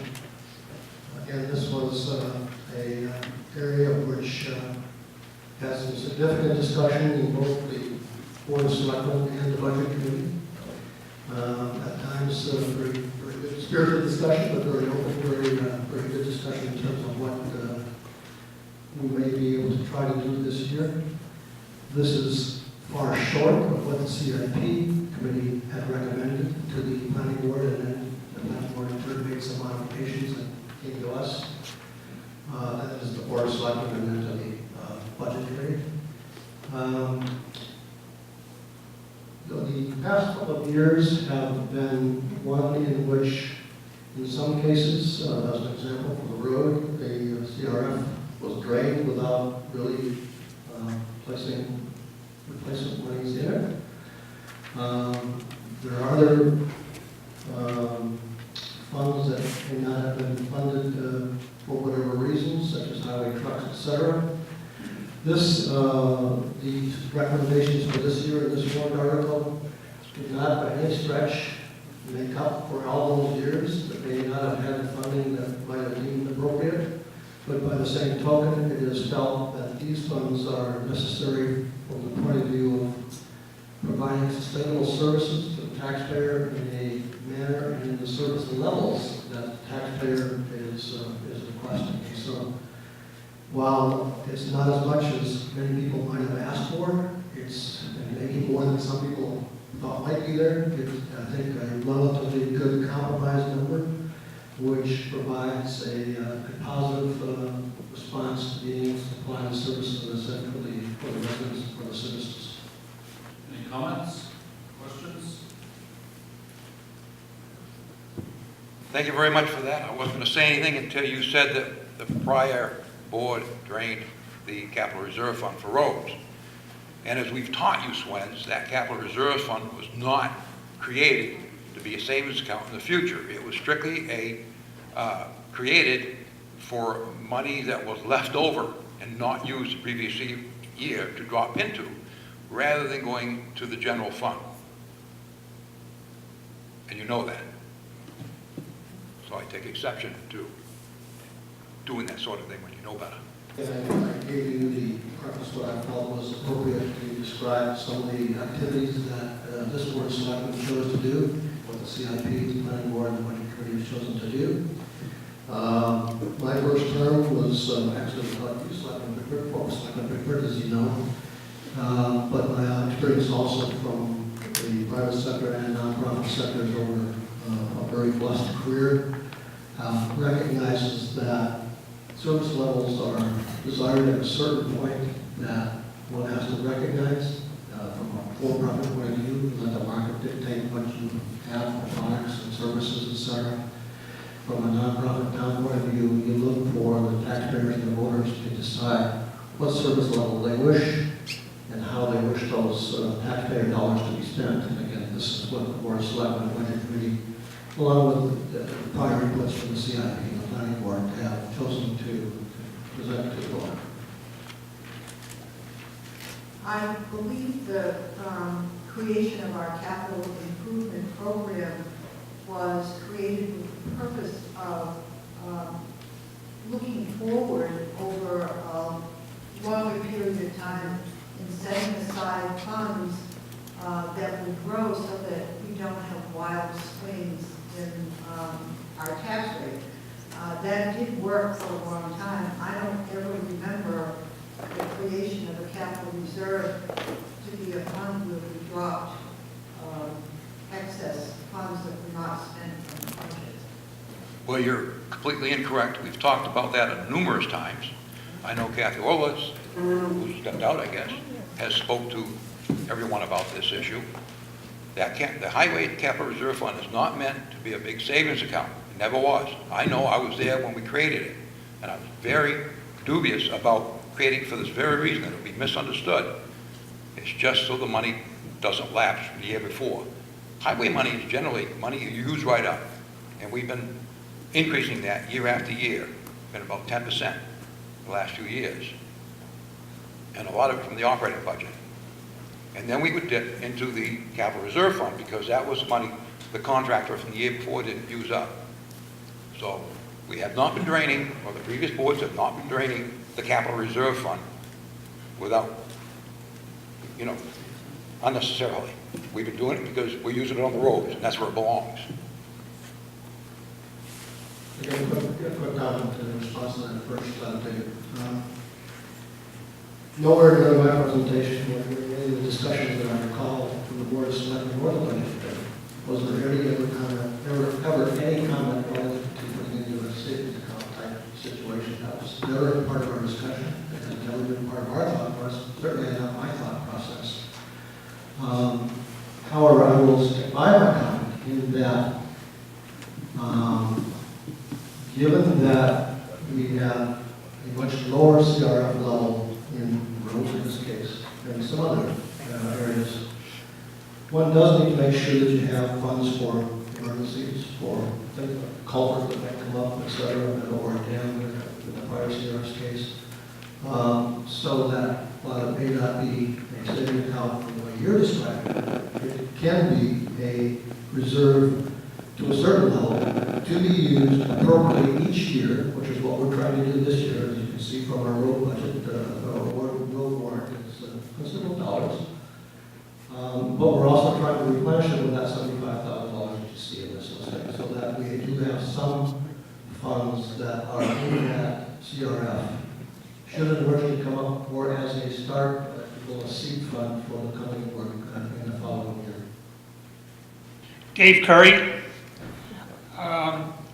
I'm going to say that de facto, Dave's right, that CRF gets expended every year. And, the easy way to see what we designed it for is to actually look it up. Because in the argument we had, same argument we had last year, or same argument I think we had the year before, I was confused and actually went back to look it up. And lo and behold, it was exactly, I think, as you've described. I think if you didn't spend the money, it gave us a place to park that money that we had not expended so we could raise the taxes again. Or we wouldn't have to raise the taxes again for the roads. Okay? Because what would happen is any excess money that you had would go back to the general fund, and then it went into oblivion land. Not really, because the Board of Selectmen would take and use it for something else. And, that would aggravate me.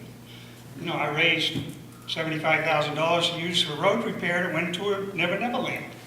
So I think if you look at that article, that's where we were going to park money we had not spent for road maintenance. It's the only one like that it kind of gets backfilled as opposed to forward-filled.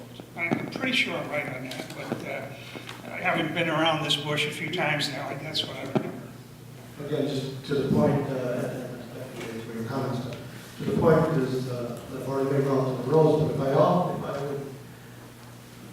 I would accept the concept that it is a bank as opposed to a usable fund when needed, we would not have $427,900 or thereabouts projected for 2018 in the fire vehicles account, which we're not going to use until appropriate time where replacement is needed for that large fire vehicle.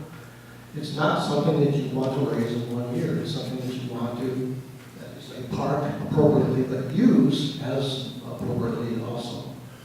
Mark Sullivan, Cedar Kern Road, also a rookie on the budget committee this year. And this area is one that I was educated on this year. And forgive me, but I came up with an analogy that helped me understand the back and forth a little bit of what we've seen tonight.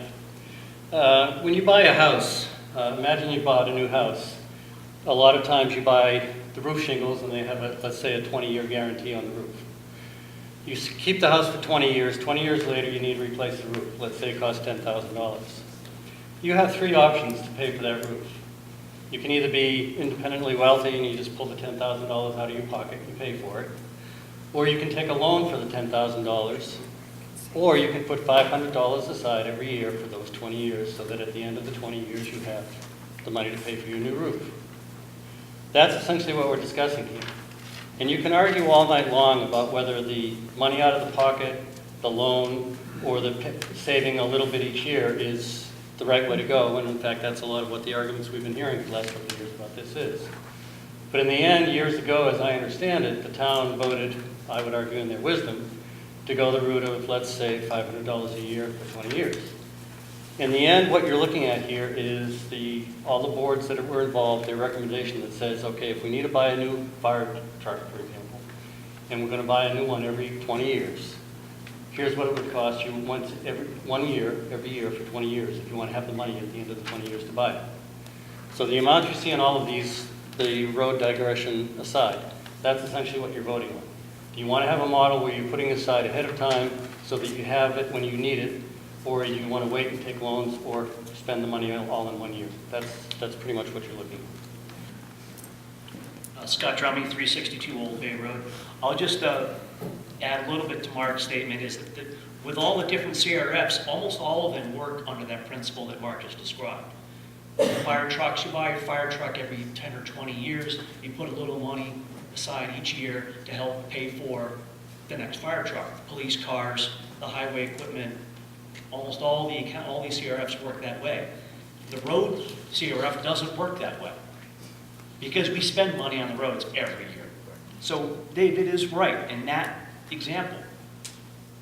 We give money to this road CRF and we spend maybe not all of it every year, but more than half, 3/4 of it every year. So it is a slightly different account, but it still works on the same principle.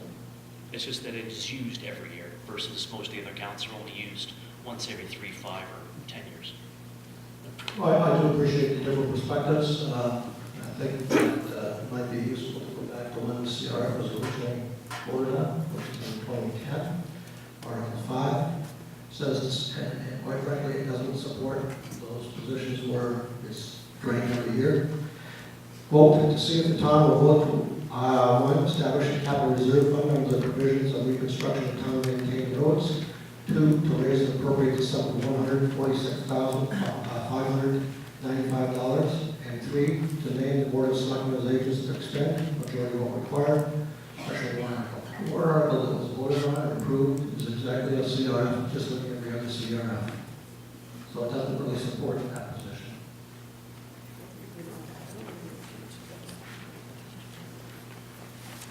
Pat Grant, and I'm speaking for Couple Crown, having been on our budget committee and speaking with DRA, which has been our helpful in setting up our budgets.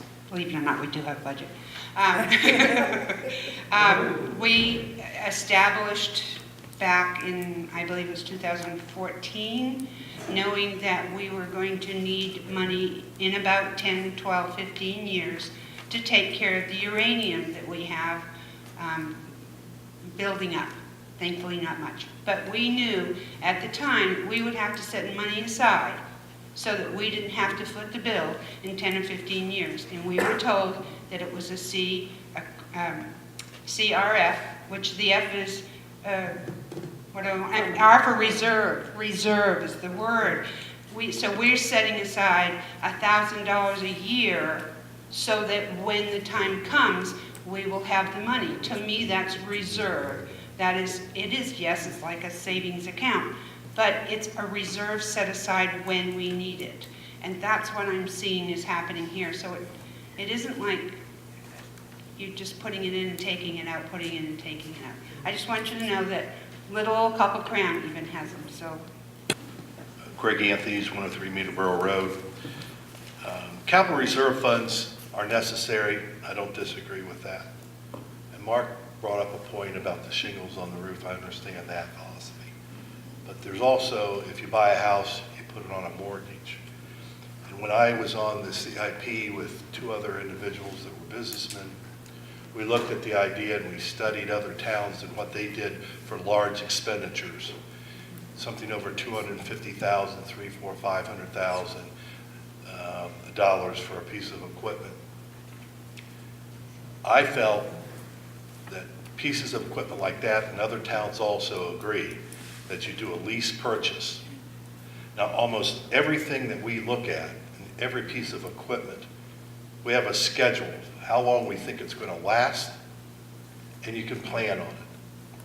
But when you start talking about large items, where it's a lot of money, I don't think we should forget the idea that towns are going to, and we should also, and that's why the last couple of years, 2016, we had $184,000 in this account. Last year, $170,000. This year, with this increase, it's a $63,000 increase. Now, that's a lot of money in 1 year. You would not have to increase it that much if you do the lease purchase when you start looking at large pieces of equipment. So this is something that I think we should look into, so we're not putting a huge burden on the taxpayers. You have a nice steady amount of money, and when you do a lease purchase, you do have a little interest, but you're not taking that money away from the taxpayers right away. You might not need that piece of equipment.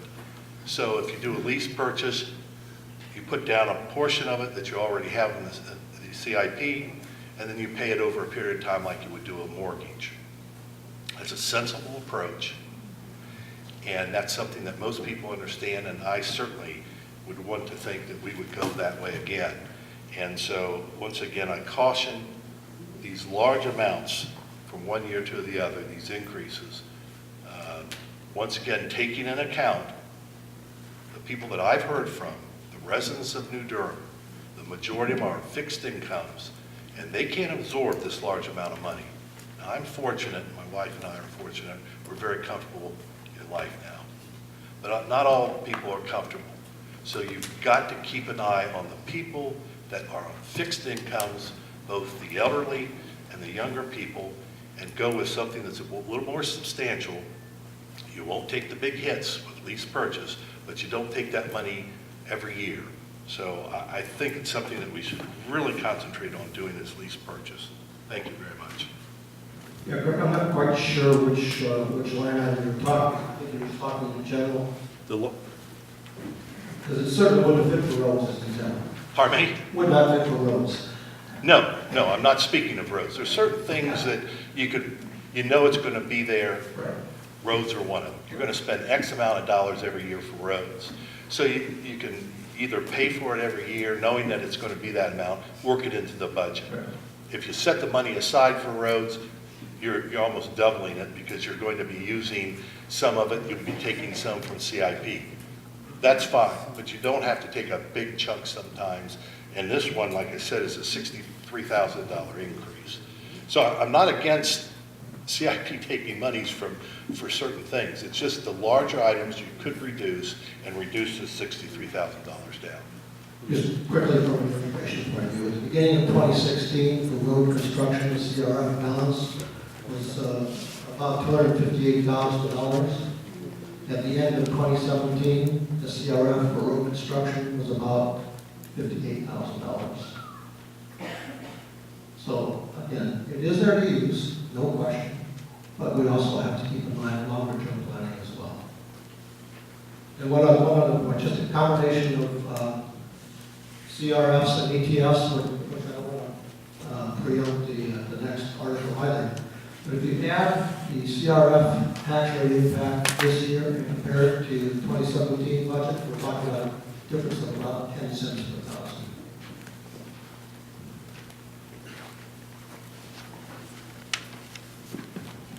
Bill Meyer, 51 Main Street. CRFs are needed. They level out the playing field. I remember I've been here about 5 years, and the first annual meeting I came to, Dave talked about that quite a bit. This is leveling off. We don't have these sudden humps. It's increased this year because it has been cut down a lot in the last few years, and we're having to catch up. As for lease purchase, there's pluses and minuses, but do not forget that somebody's making some more money off that. If you want a $200,000 piece of equipment, it's going to end up costing you $225,000 with a lease purchase. I'm being conservative. We're just people who are listening to you the last couple of years on this issue as well. I do want to make one clarification, like 10 cents per 1,000 excludes the road CRF. That's only for other items other than road CRF. Any other comments? Questions? When I add everything up, it looks like we're going to take in $552,000 to repair the roads. And we'll get no paving, we don't think, out of that. And that does not include the maintenance of the roads, snow plowing and such. Does that sound right? No. I'm looking at the back at Article 9.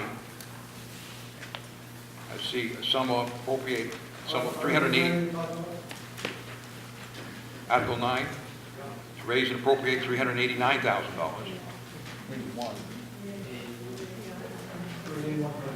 Yep, I'm just rounding. Oh, excuse me. Glasses. And then $75,000 for a capital reserve fund. And then we'll have $96,000 from the state. What does that come to?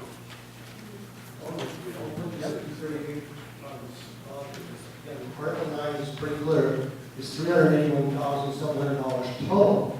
I don't want to necessarily spend a lot of time revisiting it because we're already over it. Of which $114,000 comes from a state grant, highway block grant. $209,000 is the new taxation amount. And then the $58,000, which I indicated to you is the balance now at the end of 2017. Basically, we're draining all $58,000 of that, quite frankly, into this, what we're then on the other article, adding $75,000 into the CRF. And then we're going to raise another $75,000 for CRF road reconstruction, right? That's just what I spoke about. We're going to replenish the CRF that we're draining with the 58 to 75. Okay, but still, it comes out the same. And then you add the $96,000 that we got from the state. That has to be used, as you know, there are restrictions to that, how that has to be used. They're not be used on previously planned activities. Okay, but it's still... It will be spent, yes. Right, so I think that comes up to about $552,000 that we'll have available for us You're double counting. next year. You're double counting. I am? Where?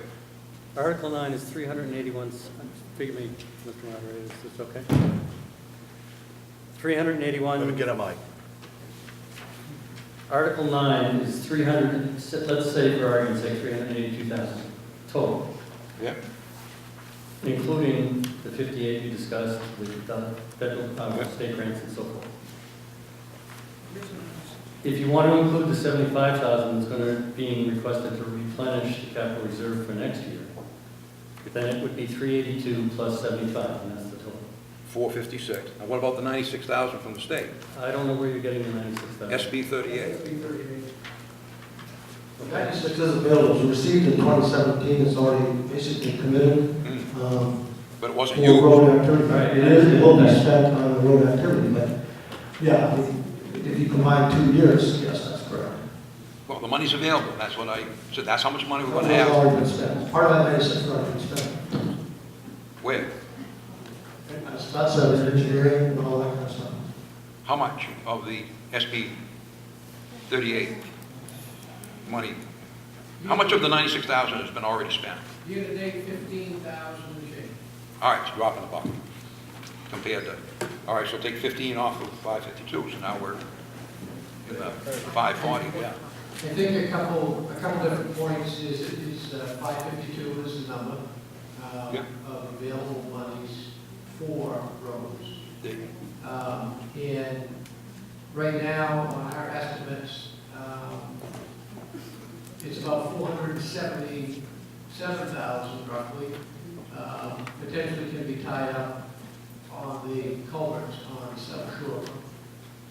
So that leaves about, I guess it works out to be about $70,000 to do road work in other parts of the community.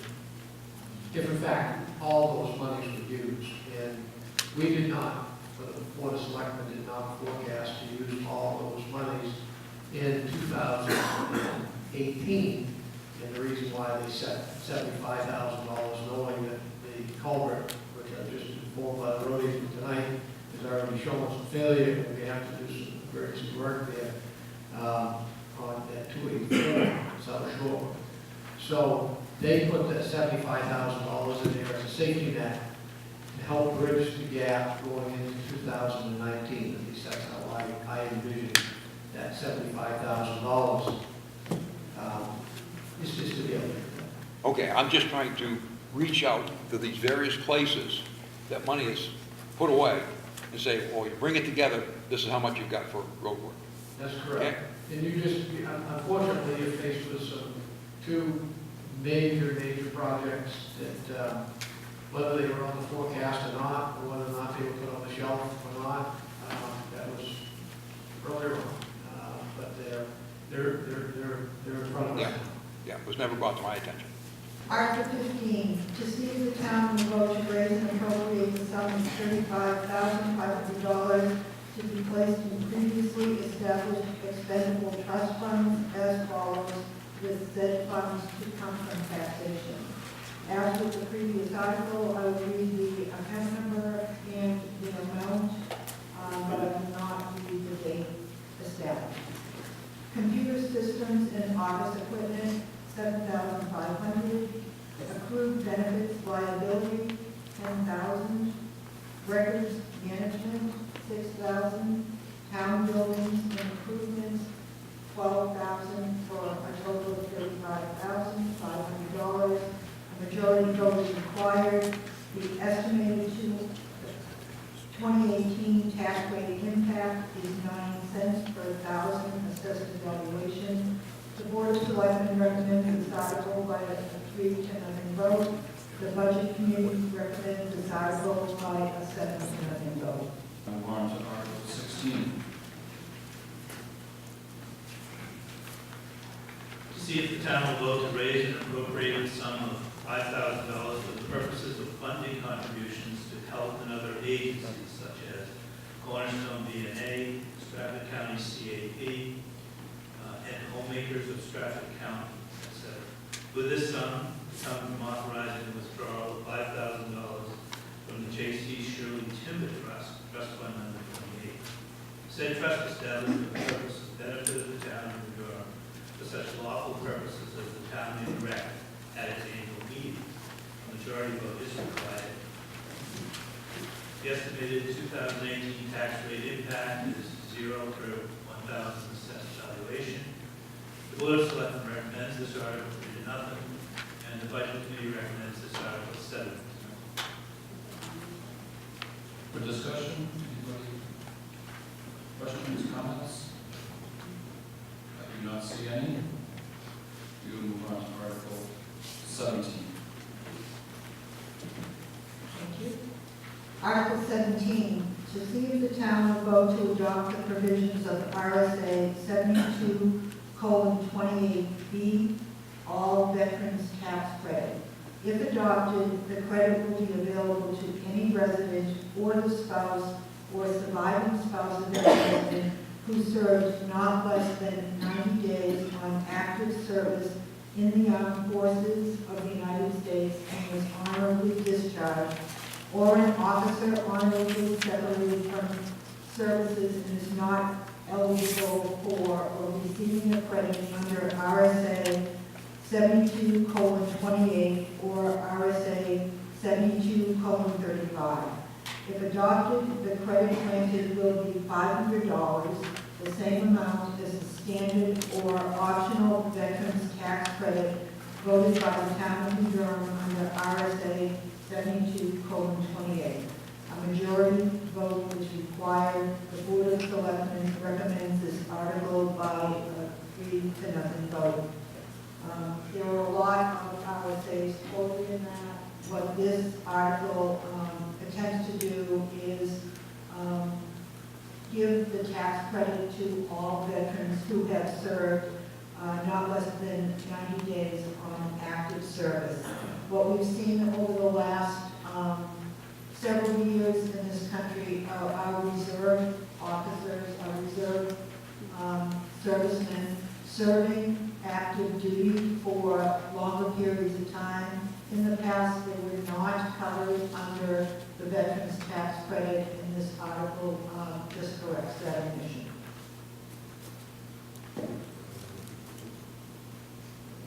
Any discussion?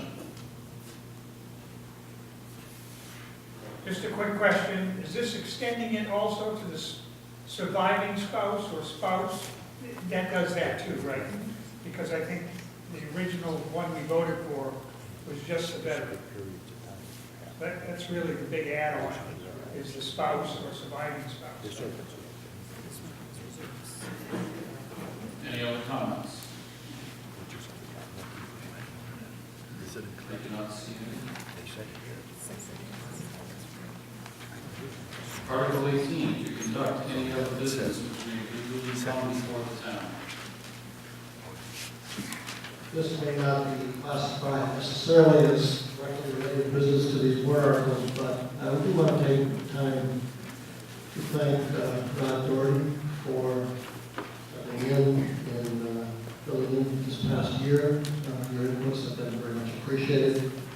From my speaking to Cecile as well, so Chase as well. So, but I do want to thank you for stepping in, for spending the time with us on the board of selectmen, contributing your thoughts and your inputs, and for helping us make what I think have been very positive decisions over the years. So thank you very much.